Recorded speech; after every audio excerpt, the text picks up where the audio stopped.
એ વસ્તુની કિંમત નથી, પણ ત્યાંથી રણછોડરાયના મંદિરની બહાર નીકળો અને કોઈ શ્રૃંગારની દુકાને જાઓ અને એક સરસ મજાનું વાઘો જોઈ અને તમે લઈ લો કે આ વાઘા લઈને ઠાકોરજીના ભગવાન ત્યાં ગયો ને તમે મને યાદ આવી ગયા.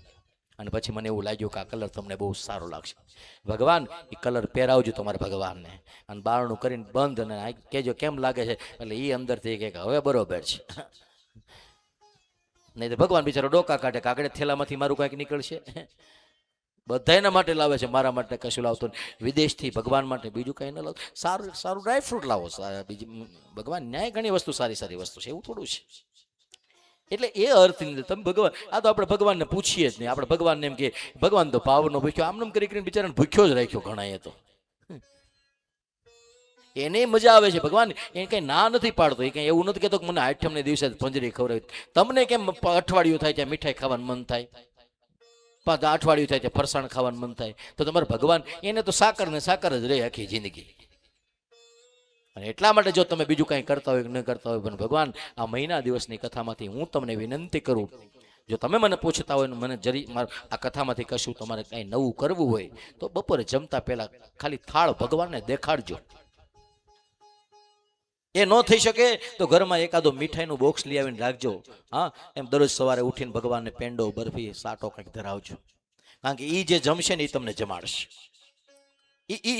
એનું જેવું સુખ છે ને એ સુખ તમારું છે. ભગવાન મંદિરમાં ભગવાન જો પંખાવાળો હશે ને તો તમને ગરમી કોઈ દી નહીં થાય.